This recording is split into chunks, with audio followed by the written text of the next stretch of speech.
தெளிவான ஞான முரளி. பள்ளத்தை நோக்கும் வெள்ளத்தை போல் பாபாவிடம் நாம் சென்றிடுவோம். பள்ளத்தை நோக்கும் வெள்ளத்தை போல் பாபாவிடம் நாம் சென்றிடுவோம். முள்ளான நம்மை மலராக்கினாரே, முள்ளான நம்மை மலராக்கினாரே, முழுவதும் அர்ப்பணை செய்வோம். சிவனே அளிக்கும் சிவனே. ஓம் சாந்தி. இன்றைய முரளியில் பாபா நமக்கு புரிய வைக்கிறாங்க, பாபா எப்படி படகோட்டியாக இருக்கார். நம்மளை இந்த கரையிலேருந்து அந்த கரைக்கு பாபா கொண்டு செல்றார். அப்போ பாபா சொல்கிறாங்க, உங்களுடைய புத்தியோட கால்கள் இப்போ இந்த உலகத்தில் இல்லை, கலியுகத்தில் இல்லை. நங்கூரம் என்பது இந்த உலகத்துலேருந்து எடுக்கப்பட்டாச்சு, அப்படின்னா படகு நகர ஆரம்பிச்சிருச்சு. அப்போ இந்த உலகத்தில் உங்கள் புத்தி இல்லைன்னா என்ன அர்த்தம்? பாபா சொல்கிறாங்க, இந்த பழைய உலகத்தில் உங்களுக்கு எந்த அன்பும் இல்லை. நீங்கள் இப்போ புதிய உலகத்துக்கு போகிறதுக்கான ஆர்வத்தில் குஷியில் இருக்கீங்கங்கிற பாபா அதுவும் கேட்குறாரு. யாராவது புதிய வீடு கட்டிகிட்டு இருக்காங்க அப்பானா அது மேலே அன்பு தானே வைப்பாங்க. யாராவது பழைய வீட்டு மேலே அன்பு வைப்பாங்களா? புதிய வீட்டுக்கு போடுறதுக்கு ஆர்வம் இல்லாமல் இருப்பாங்களா? அப்படி இருக்கீங்களா அப்படின்னு கேட்குறாரு. அப்போ உங்களோட புத்தியின் கால்கள் இதிலேருந்து எடுக்கப்பட்டாச்சு. அப்படி பாபாவை யார் நம்பி நாம் அவரோட படகுல உட்கார்றோமோ, ஞானத்தோட பாதையில் போகிறோமோ, நம்ம அங்கே போய் சேர்ந்துருவோங்கிற. மேலும் பாபா எவ்வளோ பெரிய மந்திரவாதியாக இருக்கார். மந்திரவாதினா பாபா சொல்கிறாங்க, இந்த உலகத்தில் பைசாக்காக ஏதாவது மேஜிக் பண்ணுவாங்க. ஆனால் பாபா போன்ற மேஜிக் மந்திரம் யாருமே பண்ண முடியாது. என்ன பண்ணுறாரு? சோழி போல் எந்த மதிப்பும் இல்லாத ஆத்மாவை அவ்வளோ மதிப்புடைய வைரம் போல் ஆக்குறார். அதாவது முள்ள மலராக்குறார். இந்த ஒரு மந்திரம் யாருமே செய்ய முடியாதுங்கிறார். முள்ளுனா எந்த விகாரம் இருந்தாலும் முள்ளு தான் ஆத்மாக்குள்ளே. அந்த எல்லா முள்ளையும் எடுத்து விகாரங்களையும் விட வச்சு மலர் போன்ற தேவதையை ஆக்குறாருன்னா அது அவர்னால் மட்டும்தான் முடியும். வேறு யாருனாலையும் இந்த மந்திரம் போட முடியாதுன்னு சொல்கிறார். மேலும் பாபா சொல்கிறாங்க, பாபாவை மட்டும்தான் அப்பா, டீச்சர், குருன்னு மூணுமா சொல்ல முடியும். வேறு யாரையுமே சொல்ல முடியாது. புத்தாவாக இருந்தாலும் அந்த தர்மத்தை மட்டும்தான் அவங்க மட்டும்தான் அவர் அப்பான்னு ஏற்றுப்பாங்க. மற்றபடி அவர் குருவாகவும் இருக்க முடியாது. ஏன்னா எல்லாத்தையும் அவர் கூடவே எப்படி அழைச்சிட்டு போகிறாரா? இல்லை. சத்குருனா கூடவே யார் அழைச்சிட்டு போகிறாங்களோ அவங்கள தான் சொல்ல முடியும். சீக்கிய தர்மத்தில் கூட அகால் குருவை அழியாதவர்கள் அப்படின்னு சொல்லியிருக்காங்க, சத்குரு அகால்னு. ஆனால் பாபா சொல்கிறாங்க, அவங்க அப்படி சொல்லிட்டு தன்னை சத்குருன்னு சொல்லிக்கிறாங்க. ஆனால் தான் எப்படி சரீரத்தை விட்டு தான் ஆகணும் இல்லையா, சரீரம் அழிஞ்சு தான் போகும் அப்படிங்கிறது தெரிஞ்சு கூட அப்படி சொல்கிறாங்க. அப்போ அழியாதவர்னா ஒரே ஒரு சத்குரு, அவர் மட்டும்தான். இப்படி புரியாதவங்களாக இருக்காங்க. நீங்கள் மட்டும்தான் புத்திசாலியாக இருக்கீங்க. பாபா யாரை புத்திசாலிங்கிறாரு? யார் படைப்பவரை பற்றி அவரை பற்றி தெரிஞ்சுக்கிறோமோ அவங்க தான் இருக்கிறதுலே புத்திசாலிங்கிற. மேலும் பாபா சொல்கிறாங்க, இல்லறத்தில் இருக்கக்கூடியவர்களுக்காக சில நேரத்தில் பெண்களுக்கு அடி விழுகுது ஞான மார்க்கத்துக்கு வர்றதுக்கு அப்படின்னா ரொம்ப பந்தனம் இருக்குது, ரொம்ப கட்டாயப்படுத்துகிறாங்க. பாபா சொல்கிறாங்க, அப்போ அடி விழுகும்போது கூட அதை நன்மையாக எடுத்துக்கணுங்கிறார். எப்படின்னா, யாருக்கு அப்படி ரொம்ப அடி விழுகுதோ, பந்தனத்தில் வச்சுருக்காங்களோ, கட்டுப்படுத்துகிறாங்களோ, கண்ட்ரோல் பண்ணுறாங்களோ, அவங்க அதிகமாக பாபாவை நினைவு செய்கிறாங்களா. அதனால் அவங்களுடைய விகர்மங்கள் சீக்கிரமாக விநாசம் ஆகிடுதான். அதனால் அது கூட உங்களுக்கு நன்மைக்கு தான் எடுத்துக்கணுங்கிறார். மேலும் பாபா சொல்கிறாங்க, எப்படி இங்கே வரவங்க சிலருக்கு இங்கே உட்கார்ந்தாலும் வேலை பிஸ்னஸை பற்றியே மனசு ஓடிட்டுருக்கு. சிலருக்கு இவங்களுக்கு உடம்பு சரியில்லை, கணவனுக்கு உடம்பு சரியில்லை, என்ன பண்ணுறதுன்னா இங்கே உட்காந்துருந்தாலும் அங்கே சிந்தனை ஓடுதுங்கிறார். ஆனால் பாபா சொல்கிறாங்க, இப்போ நீங்கள் புத்தியை என்ன பண்ணணும்? இங்கே வரீங்கன்னா பாபா கிட்ட தான் உங்கள் புத்தியை செலுத்தணும். அப்போ தானே விகர்ம விநாசம் ஆகும். அதுக்கு சொல்லித்தரார். நீங்கள் வீட்டிலே இருங்க, அதுக்கு பதிலாக உங்கள் குழந்தைங்கள பார்த்துக்கோங்க, உடம்பு சரியில்லைன்னா அவங்கள பார்த்துக்கோங்க, தொழில் பிஸ்னஸை பார்த்துக்கோங்க. ஆனால் அங்கே அமர்ந்தபடியே இங்கே புத்தியை செலுத்துங்க, பாபாவை நினைவு செய்யுங்கிறார். அப்போ தான் விகர்மம் விநாசமாகுங்கிறார். மேலும் பாபா சொல்கிறாங்க, நீங்கள் காலனுக்கெல்லாம் காலன் சிவ் பாபா வந்திருக்காருன்னா உங்களை கண்டிப்பாக கூட்டிகிட்டு போகிறாரு. நீங்கள் மரணத்தை விரும்புகிறீங்கிறார். பாருங்கள், நம்ம எல்லாருமே இந்த பழைய உலகத்தை இருக்க விரும்பலை, இங்கேருந்து போகிறதுக்கு விரும்புகிறோம். மரணத்தை நீங்கள் விரும்புகிறீங்க, வீட்டுக்கு போகிறதுக்கு நீங்கள் ரெடி ஆகிட்டுருக்கீங்க. முக்தி ஜீவன் முக்திக்கு எங்களை கூட்டிகிட்டு போங்க கடவுளேன்னு சொல்கிறீங்க. அப்போ இந்த உலகத்து மேலே உங்களுக்கு எவ்வளோ வைராகியம் என்பது இருக்குது. பாபாவை கூப்பிடுறதுனா காலனை கூப்பிடுவதுன்னு சொல்கிறார். அப்போ நீங்கள் 5000 வருஷத்துக்கு பிறகு பாபா வந்திருக்காரு, மீண்டும் அவரை சந்திச்சிருக்கோம் அப்படின்னா அதை நம்ம உணரணும். பாபா அவரை நம்ம பிரிஞ்சுட்டோம், மீண்டும் 5000 வருஷத்துக்கு பிறகு பாபா நான் உங்களை சந்திச்சிருக்கேன் அப்படிங்கிற அந்த எல்லையற்ற அப்பா வந்திருக்கக்கூடிய குஷி என்பது உங்களுக்கு அளவற்றதாக இப்போ இருக்கணுங்கிறத சொல்கிறார். வாங்க பாபா சொல்லக்கூடிய முழுமையான முரளியை கேட்கலாம். ஓம் சாந்தி. 23/5/2025 காலை முரளி பாப்தாதா மதுபன். இனிமையான குழந்தைகளே, இந்த கரையிலிருந்து அந்த கரைக்கு அழைத்து செல்ல உங்களுக்கு படகோட்டி கிடைத்துள்ளார். உங்களுடைய கால்கள் இப்பொழுது இந்த பழைய உலகத்தில் இல்லை.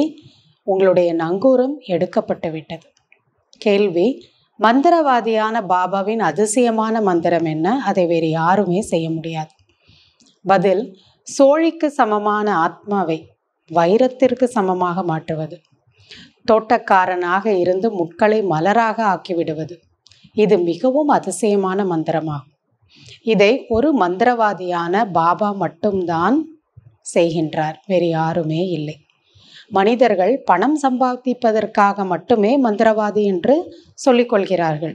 ஆனால் பாபாவை போல மந்திரத்தை யாருமே செய்ய முடியாது. ஓம் சாந்தி. முழு சிருஷ்டி சக்கரத்தில் அல்லது நாடகத்தில் பாபா ஒரு முறைதான் வருகின்றார். இந்த சிருஷ்டி சக்கரம் 5000 வருஷம் சுத்துதுன்னா அதில் ஒரு தடவை தான் வரார். நடிக்கிறதுக்கு நடிகனாக இந்த 5000 வருஷத்தில் ஒரு தடவை தான் அவர் வரார். வேறு எந்த சத் சங்கம் போன்றவற்றிலும் இப்படி புரிந்து கொள்ள மாட்டார்கள். இவ்வளோ டீட்டெயிலாக பகவானை பற்றி வேறு எங்கேயுமே புரிஞ்சுக்க முடியாது. அந்த கதை சொல்லக்கூடிய தந்தையும் அல்ல, அந்த குழந்தைகளும் அல்ல. அங்கே தான் கதையெல்லாம் சொல்லுவாங்க பக்தி மார்க்கத்தில். இங்கே அப்படி கிடையாது. உண்மையில் அவர்கள் பின்பற்றுவர்களும் அல்ல. அங்கே யாரையுமே யாரும் அப்பா குழந்தைலாம் சொல்லிக்க மாட்டாங்க. குரு சிஷ்யன் வேணாலும் சொல்லிப்பாங்க. ஆனால் அதுலேயும் சொல்கிறாரு பாபா, குரு சிஷ்யர்கள்னு சொன்னால் கூட அவங்கள எப்படி சிஷ்யர்கள்னு சொல்ல முடியும்? ஏன்னா குரு எப்படி இருக்காரோ அதை அப்படியே பின்பற்றினா தானே சிஷ்யர்கள். ஆனால் அப்படி இருக்க மாட்டாங்க. அதனால் அப்படி கூட சொல்ல முடியாது அவங்களான்னு சொல்கிறேன். ஆனால் இங்கே நீங்கள் குழந்தைகளாக இருக்கின்றீர்கள், மாணவர்களாக இருக்கின்றீர்கள் மற்றும் சிஷ்யர்களாகவும் இருக்கின்றீர்கள்.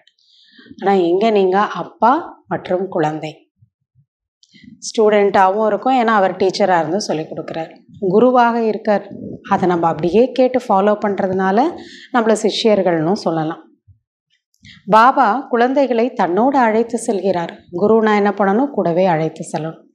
தந்தை செல்கின்றார் என்றால் குழந்தைகளும் கூட இந்த மோசமான உலகத்திலிருந்து தங்களுடைய மலர் போன்ற உலகத்திற்கு சென்று ராஜ்யம் செய்வார்கள். இது குழந்தைகளாகிய உங்களுக்கு புத்தியில் வர வேண்டும். இந்த சரீரத்திற்குள் இருக்கின்ற ஆத்மா எவ்வளவு குஷியாக இருக்கின்றது. சரீரம் குஷியாகிறது கிடையாது, ஆத்மா ரொம்ப சந்தோஷப்படுது. நான் மலர் நிறைந்த தோட்டத்திற்கு நான் செல்கின்றேன். உங்களுடைய ஆத்மா மிகவும் குஷி அடைய வேண்டும், ரொம்ப சந்தோஷமாக இருக்கணுங்கிற. யார் வந்திருக்காங்க, நமக்கு என்ன கற்றுக் கொடுக்குறாங்க, கூடவே அழைத்து செல்கிறாரு, மீண்டும் எந்த யுகத்துக்கு நான் வரேன், சொர்க்கத்திற்கு, இதெல்லாம் ரொம்ப சந்தோஷம் இருக்கணுங்கிற. எல்லையற்ற தந்தை வந்துள்ளார். அவர் அனைவருக்கும் தந்தையாக இருக்கின்றார். உலகத்தில் இருக்கக்கூடிய அத்தனை தர்மத்தை சேர்ந்த ஆத்மாக்களுக்கும் அப்பாவாக இருக்கார்.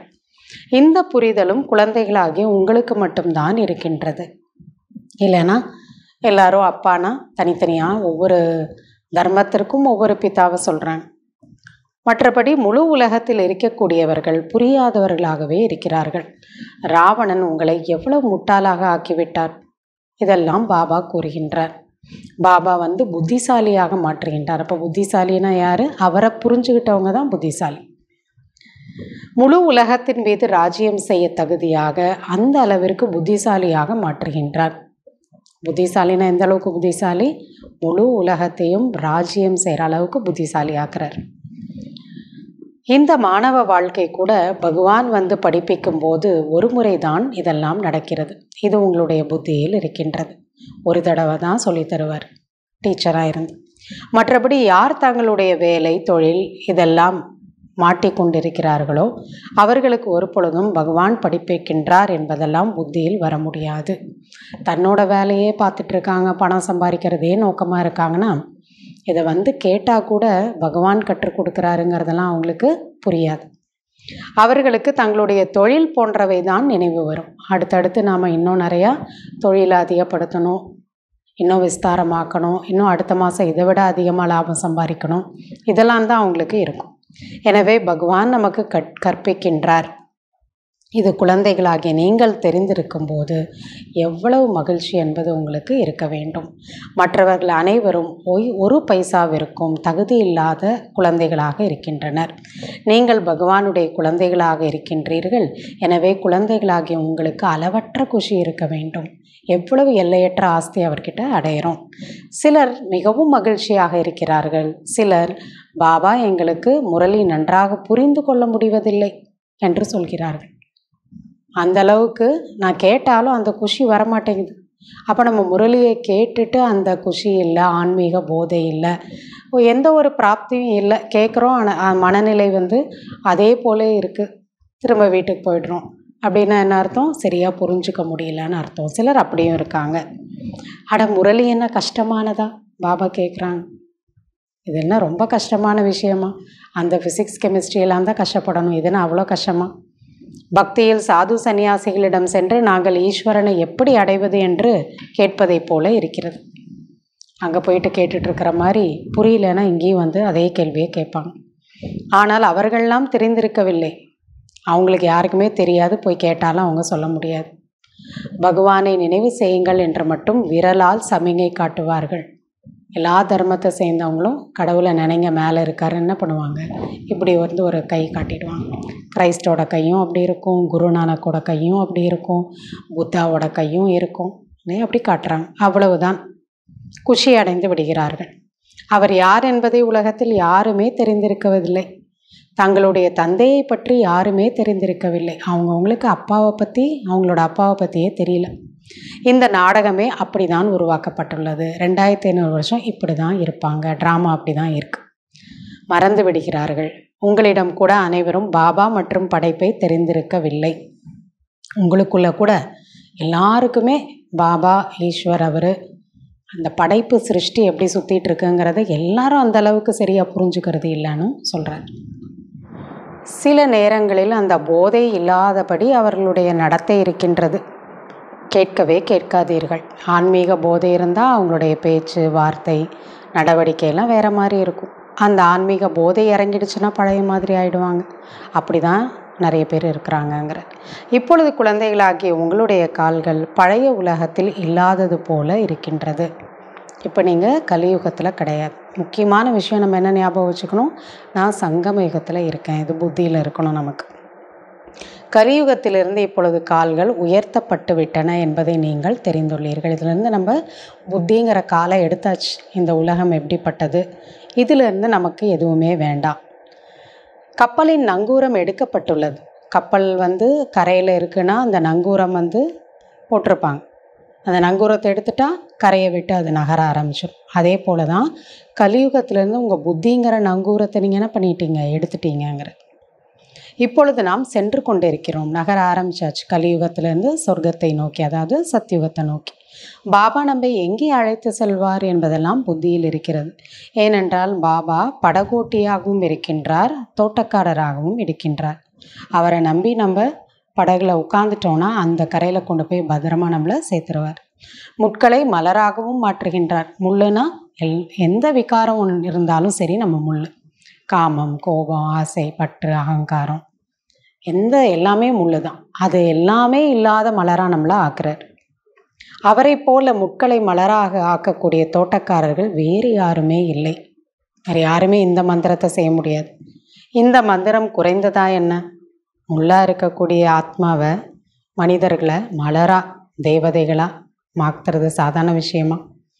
சோழியை போன்ற ஆத்மாவை வைரத்திற்கு சமமாக மாற்றுகிறார்.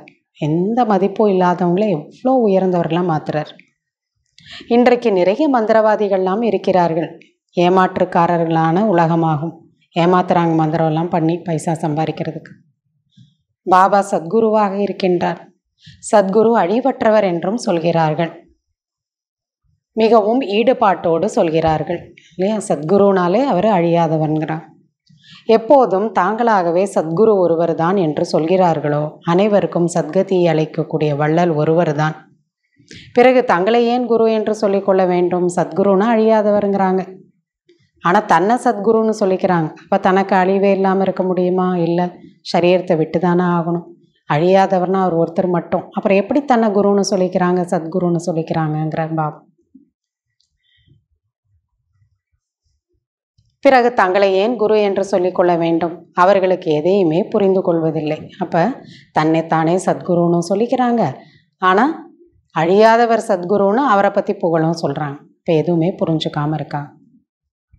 மக்கள் எதையுமே புரிந்து கொள்வதில்லை. இந்த பழைய உலகத்தில் என்னதான் வைக்கப்பட்டுள்ளது?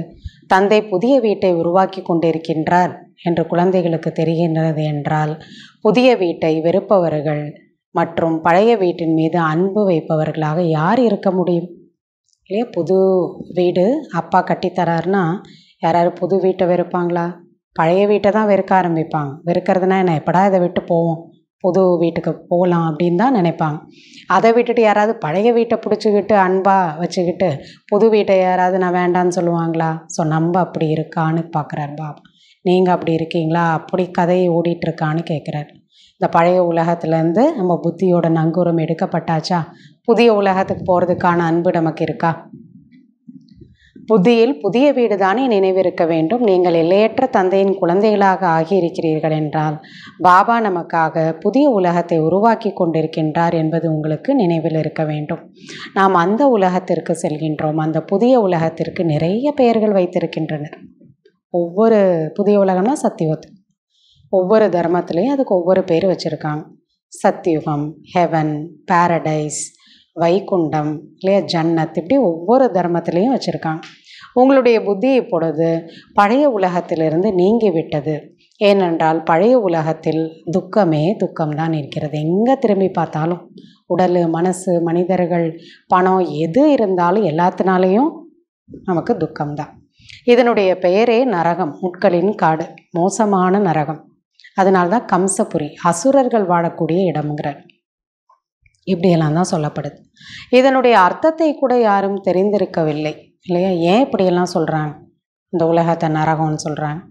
கம்சபுரினா அசுரர்கள் தானே இருப்பாங்க. இப்போ மனிதர்கள் அப்படி ஆயிட்டாங்க. ஆனால் அர்த்தம் புரியறதில்ல.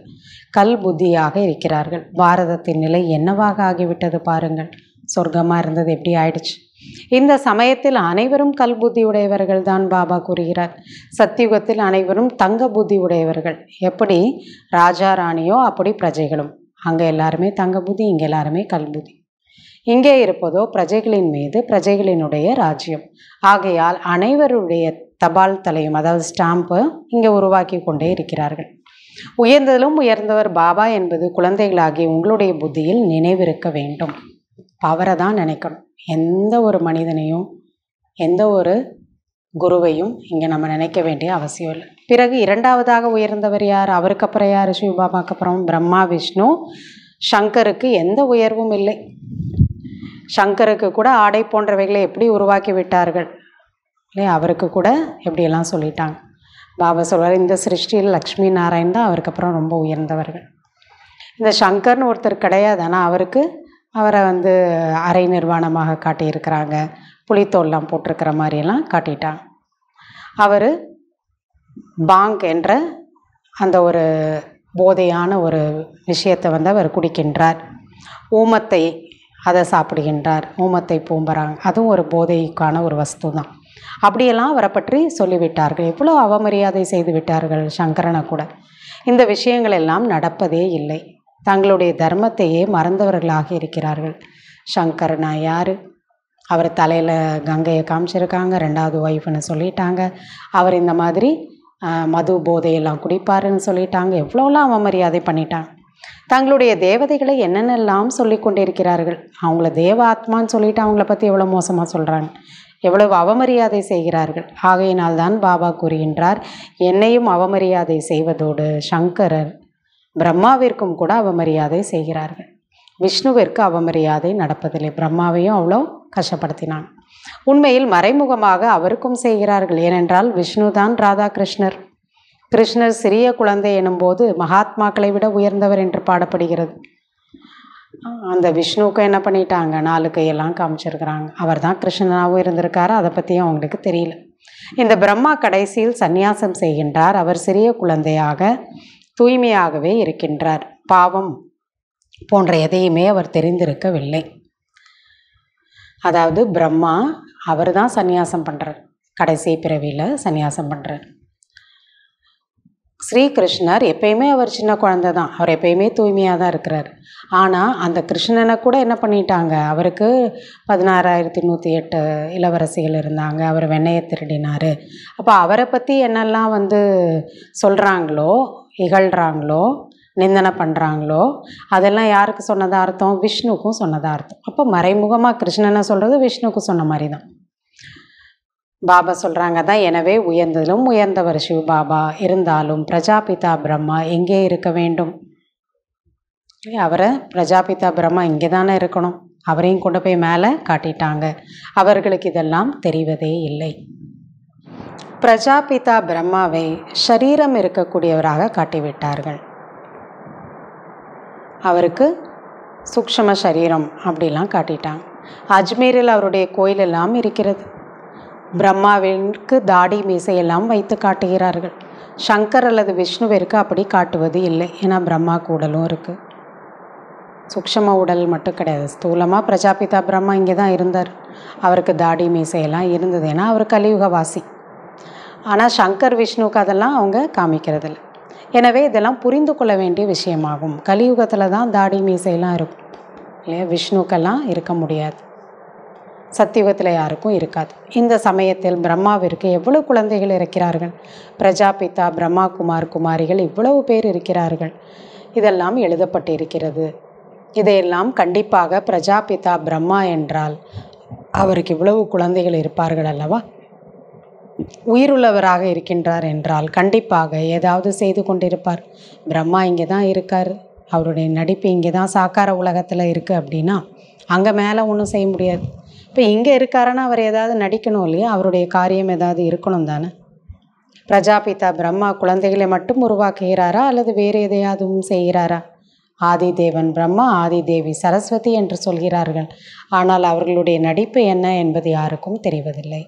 அவங்க படைப்பை எப்படி படைக்கிறாரு, பிரம்மா மூலமாக படைப்புனா என்ன காரியத்தை செய்கிறாரு, இதெல்லாம் அவங்களுக்கு தெரியாது. படைப்பவர் என்றால் கண்டிப்பாக இங்கே இருந்து விட்டு சென்றிருப்பார். இங்கே தானே இருக்கணும், சிருஷ்டி எங்கே இருக்கோ அங்கே தானே. கண்டிப்பாக பிராமணர்களை சிவபாபா தத்தெடுப்பார்.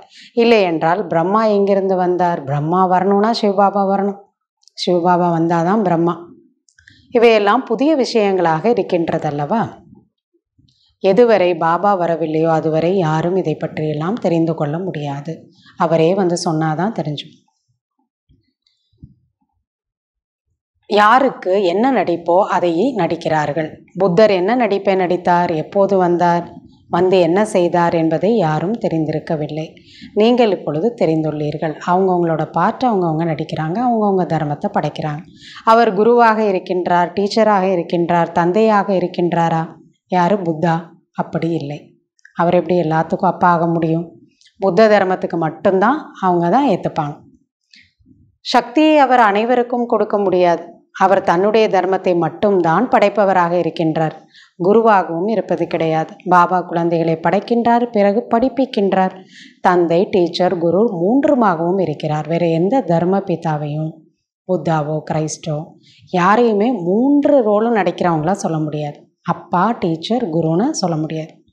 வேறு யாராவது நீங்கள் படிப்பீங்கள் என்று சொல்வார்களா என்ன? வேறு யாரிடமும் இந்த ஞானமே இல்லை. எல்லையற்ற தந்தை தான் ஞானக்கடலாக இருக்கின்றார். எனவே கண்டிப்பாக ஞானத்தை அவர்தான் சொல்வார். பாபா தான் சொர்க்கத்தின் ராஜ்ய பாக்கியத்தை கொடுத்திருந்தார், இப்பொழுது மீண்டும் கொடுத்து கொண்டிருக்கின்றார். நீங்கள் மீண்டும் 5000 வருஷத்துக்கு பிறகு சந்திக்கின்றீர்கள் என்று பாபா கூறுகிறார். அதே பாபா தான், புதுசு கிடையாது. பாபா பார்க்கும்போது என்னோட பாபா, ஏற்கனவே நான் இழந்தவர் மீண்டும் கிடச்சிட்டார், அந்த மாதிரியான ஒரு குஷி ஆத்மாவுக்கு ஏற்படும். யாரை முழு உலகமும் தேடிக்கொண்டிருக்கின்றதோ அவர் நமக்கு கிடைத்து விட்டார். இந்த குஷி குழந்தைகளிடம் இருக்கிறது. பாபா கூறுகின்றார், குழந்தைகளே, நீங்கள் 5000 ஆண்டுகளுக்கு பிறகு மீண்டும் என்னை சந்திக்கிறீர்கள். பாருங்க, அவருக்கு ஞாபகம் வந்துடுச்சு. அதே போல தான் நமக்கும் இருக்கணும். குழந்தைகள் சொல்கிறார்கள், ஆமாம் பாபா, நாங்கள் நிறைய முறை சந்தித்திருக்கிறோம் இல்லையா. அவரை சந்திக்கிறதும் பிரியறதும் நிறைய முறை. உங்களை யாராவது எவ்வளவுதான் அடித்தாலும் உதைத்தாலும் கூட உள்ளுக்குள் அந்த குஷி என்பது இருக்கின்றதல்லவா, எனக்கு யார் கிடச்சிட்டாங்க, எப்படிப்பட்டவரை நான் வந்து அடைஞ்சிட்டேன் இல்லையா. இங்கே வரது போகிறதுக்கு ஞானத்தில் கடைப்பிடிக்கிறதுக்கெலாம் சண்டை போடுவாங்க, ஆனால் அதை தாண்டி இந்த குஷி அதிகமாக இருக்கணுங்கிற சிவபாபாவை சந்திக்கும் நினைவு இருக்கிறது அல்லவா. நினைவின் மூலம் எவ்வளவு பாவங்கள் அழிகிறது. அபலைகள், பாந்தேலியாக, அதாவது பந்தனத்தில் இருக்கக்கூடியவர்கள், மற்றவங்க அவங்கள ரொம்ப கண்ட்ரோல் பண்ணி வச்சுருக்காங்க, இங்கே போகக்கூடாது வரக்கூடாதுன்னு, அதெல்லாம் இன்னும் அதிகமாக தான் இருக்கின்றது. ஏனென்றால் அவர்கள் அதிகம் சிவபாபாவை நினைவு செய்கிறார்கள். அதனால் அவர்களுடைய விகர்மங்கள் ரொம்ப விரைவாக நஷ்டமாகிறது. யார் பந்தனத்தில் இருக்காங்களோ நிறைய பாபா பாபான்னு நினைக்கிறாங்க, அப்போ அவங்களோட விகர்மம் பாவம் கூட சீக்கிரமாக அழிஞ்சிடுதுங்கிற. கொடுமைகள் நடக்கிறது என்றால் புத்தி சிவபாபாவின் பக்கம் சென்று விடுகிறது. சிவபாபா காப்பாற்றுங்கள் என்று அழைத்து கொண்டே இருக்கிறார்கள். எனவே நினைவு செய்வது நல்லதல்லவா. அப்போ பாபா சொல்கிறாங்க, மாயா கூட பாருங்கள் வருதுன்னா அது அதிகமாக பாபாவை நினைக்க வைக்கிறது, அது கூட நன்மை செய்துங்கிறார். தினமும் அடி வாங்கினாலும் கூட சிவபாபாவை நினைவு செய்வார்கள். இது எவ்வளவு நன்மை. அடி வாங்கிறது கூட நல்லதுன்னு சொல்கிறார் பாபா. ஏன்னா அதிகமாக பாபாவை நினைவு செய்கிறாங்க. அப்படிப்பட்ட அடிக்கு பலியாக வேண்டும் இல்லையா. பாபா சொல்கிறாங்க, அப்படி அடித்தாலும் சரி நான் பாபாவை மறக்க மாட்டேன், அப்படி இருக்கணுங்கிறார். அடி விழுகிறது என்றால் நினைவு செய்கிறார்கள். கங்கை நீர் வாயில் இருக்க வேண்டும், கங்கையின் அருகில் இருக்க வேண்டும், உடலை விட்டு உயிர் அப்பொழுது பிரிய வேண்டும் என்றெல்லாம் சொல்கிறார்கள். உலகத்தில் சன்னியாசிகள் அங்கே காசிலே போய் அந்த கரையிலே உட்காந்துக்கிறாங்க. இதுக்கு தண்ணி வாயில் இருக்கணும், கங்கை தண்ணி, கங்கை கரையிலே அப்படியே உடலை விட்டால் தான் சொர்க்கத்துக்கு போகலாம், இல்லை பிறவி எடுக்காமல் இருக்கலாம்னு நினைக்கிறாங்க. பாபா சொல்கிறாங்க, இதுக்கான ஒரு அர்த்தம் எல்லாம் என்ன அடி உத வாங்கினாலும் சரி பாபா அவருடைய ஞானம் இதெல்லாம் இருக்கிறது தான் அதோட அடையாளம். உங்களுக்கு அடி கிடைக்கும் போது புத்தியில் அல்லாஹ் மற்றும் ஆஸ்தி நினைவு இருக்க வேண்டும்.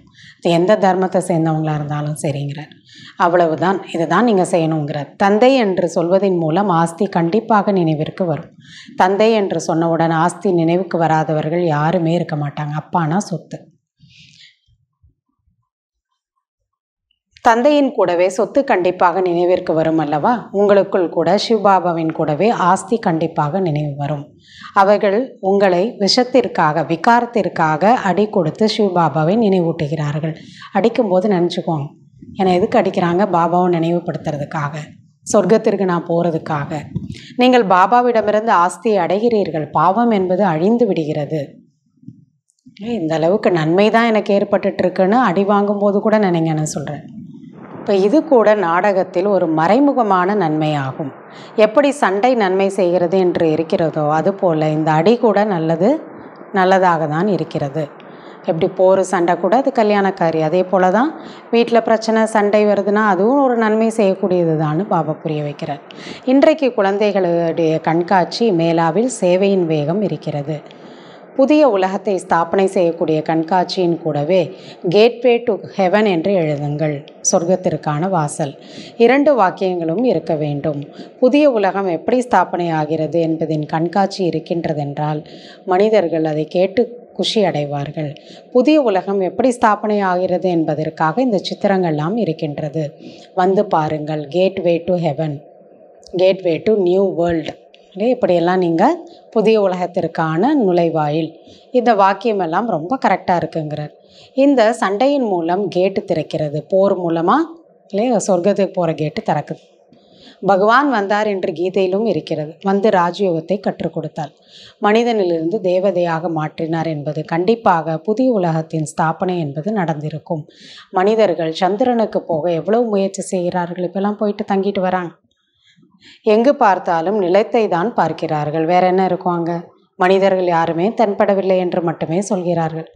இதனால் தான் என்ன பயன் இருக்கிறது? சந்திரன் 3க்கு போனாலும் என்ன பிராப்தி, பலன்? ஆத்மாவுக்கு ஒன்றும் கிடையாது.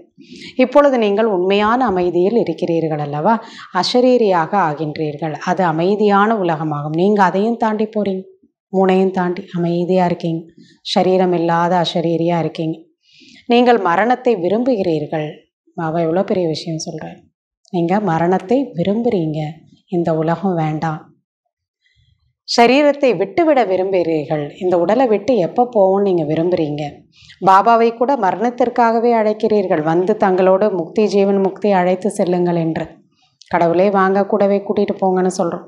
ஆனால் புரிந்து கொள்வதே இல்லை. தூய்மையற்றவர்களை தூய்மையாக்குபவராக மாற்றுவதற்காக அவரை அழைக்கின்றோம் என்றால் காலனுக்கெல்லாம் காலனை அழைப்பதாக ஆகும். பாபாவை கூப்பிடுறதுன்னா மரணத்தை கூப்பிடுறது, காலனை கூப்பிடுவதுங்கிற. பாபா வந்திருக்கின்றார், வீட்டிற்கு செல்லுங்கள், நாம் வீட்டிற்கு செல்வோம் என்று கூறுகின்றார். நாம் வீட்டிற்கு செல்கிறோம் என்பதை இப்பொழுது நீங்கள் புரிந்து கொள்கிறீர்கள். புத்தி வேலை செய்கிறதல்லவா? இங்கே நிறைய குழந்தைகள் இருக்கிறார்கள். அவர்களுடைய புத்தி வேலை பக்கம், அதாவது தொழிலின் பக்கமே ஓடிக்கொண்டிருக்கிறது.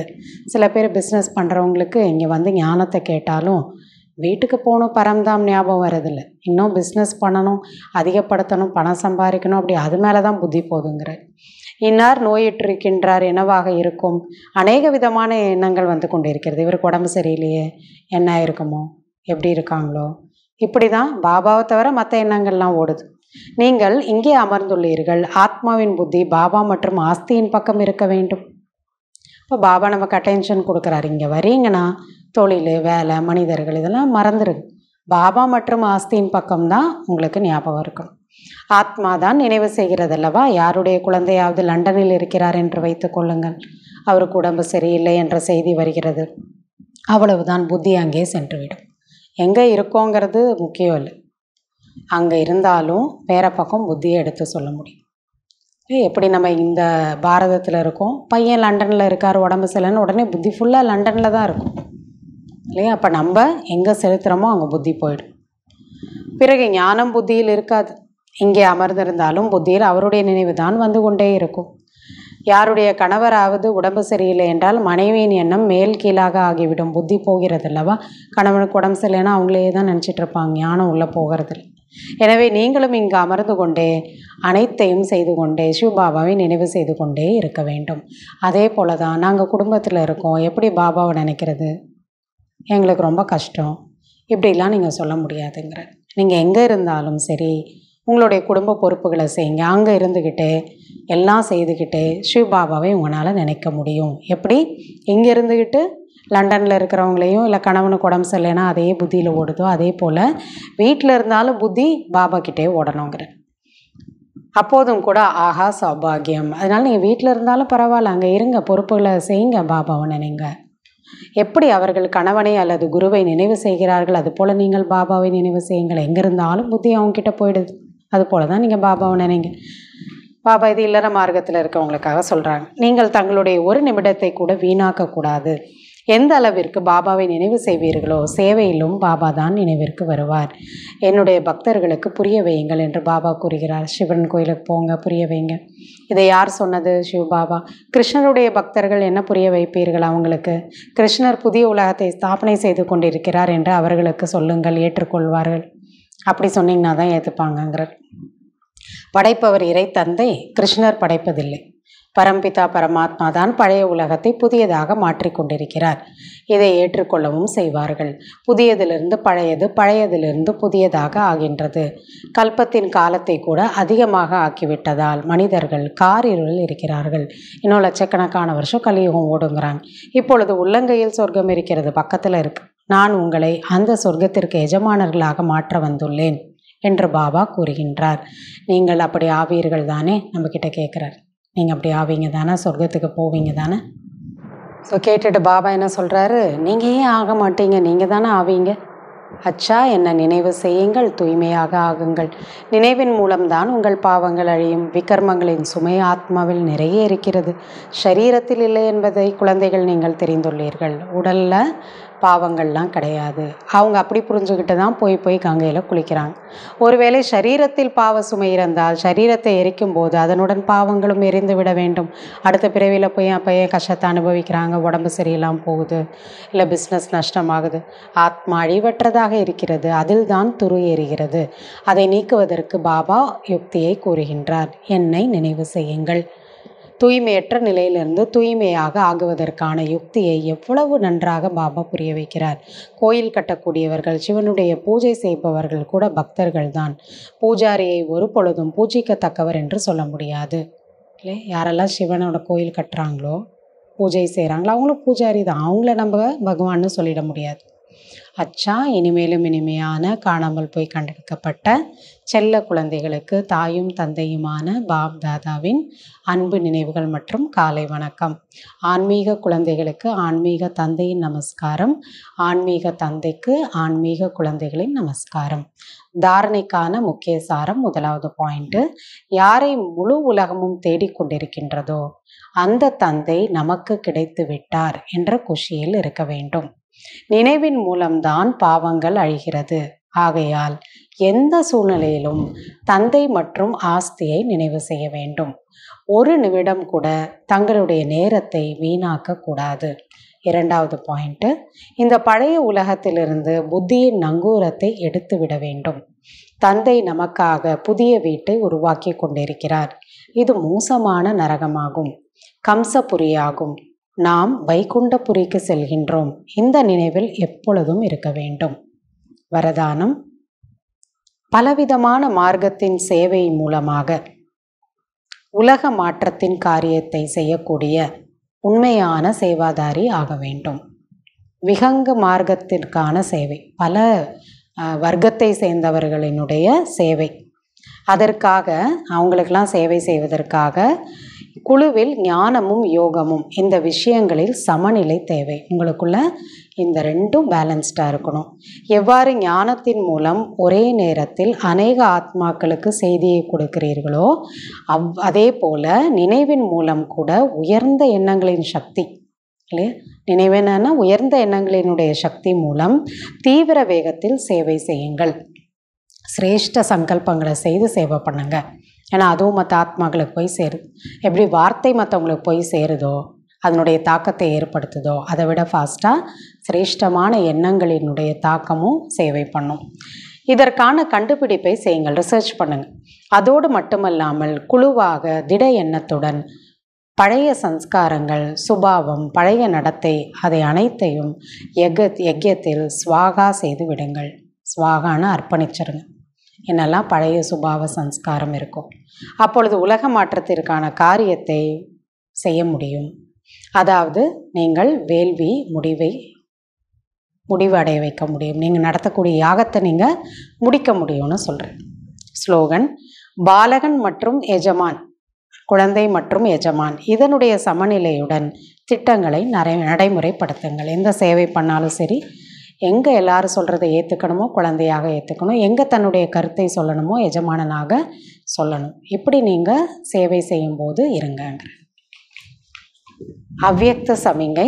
ஆன்மீக கௌரவத்தையும் தூய்மை என்னும் ஆளுமையையும் கையாளுங்கள். தூய்மையை தானம் செய்வதே இந்த ஈஸ்வரிய சேவையில் மிகப்பெரிய புண்ணியம். தூய்மையை தானம் செய்யணுங்கிற, தூய்மையாக இருந்தீங்கனாலே தானம் செய்கிறதா அர்த்தம். எண்ணம், பேச்சு, நடவடிக்கை. தூய்மை ஆவதும் ஆக்குவதும் புண்ணிய ஆத்மாவாக ஆகுவதாகும். ஏனெனில் ஒரு ஆத்மாவை தற்கொலை என்னும் மகா பாவத்திலிருந்து விடுவிக்கிறீர்கள். விகாரத்தில் போகிறது கூட தற்கொலைங்கிறார் பாபா. தூய்மையை இழப்பது ஆத்மாவை கொலை செய்வதாகும். தூய்மையே உயிர் தானம் ஆகும். ஒருவருடைய துக்கத்தை அகற்றி சுகம் தருவது அனைத்திலும் மிகப்பெரிய புண்ணிய காரியம். இவ்வாறு புண்ணியம் செய்து செய்து புண்ணிய ஆத்மாவாக ஆகிவிடுவீர்கள். அச்சா. ஓம் சாந்தி.